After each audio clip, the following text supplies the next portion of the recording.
Two small dogs are mauled to death. Another dog is attacked and the person is bit, all as two big dogs terrorize one Coral Springs neighborhood. For this morning's Animal Advocate Report, I went to find out how those dogs were left running loose by the owners after there had already been one dog killing reported last December. Here's my investigation into how a dangerous dog was left unchecked.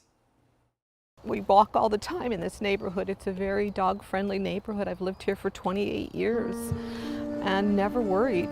Until the evening of March 2nd, when a nightly routine walk with her three small dogs would end with only one coming home with her that night. And I was just screaming and screaming for help and saying, they're killing my babies, they're killing my babies. Two large dogs owned by nearby neighbors were terrorizing this Coral Springs neighborhood. Right out of the corner of my eye, I saw the dog charging across the lawn. Denise Kaplan was knocked to the ground by one of the dogs and bit on her ankle.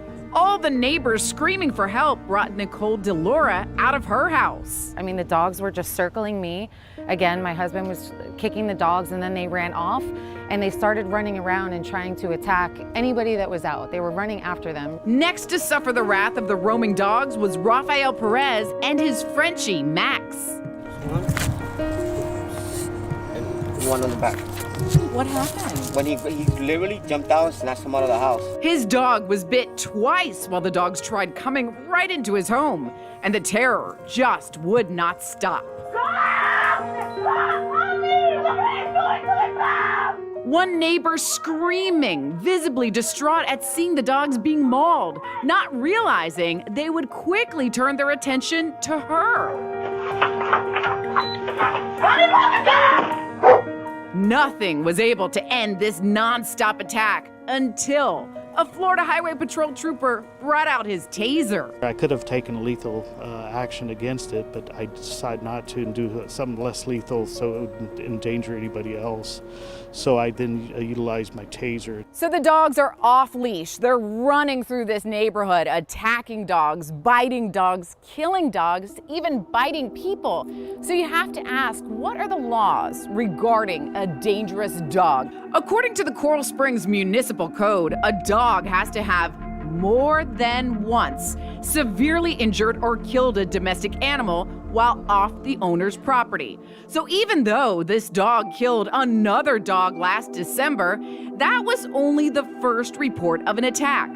But now there are 3 dead dogs.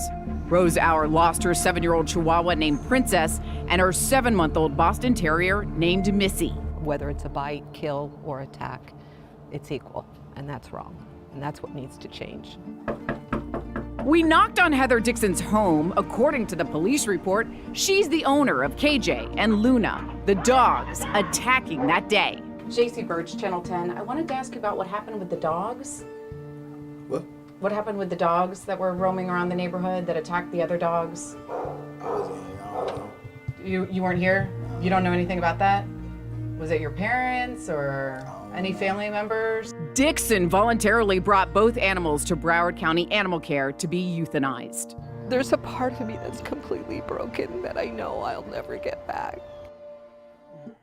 As for Dixon, she was fined for 4 counts of animal bites, 1 bite to a person, and also cited for 2 counts of leash law violations. I also called her by phone for comment, but I could not reach her.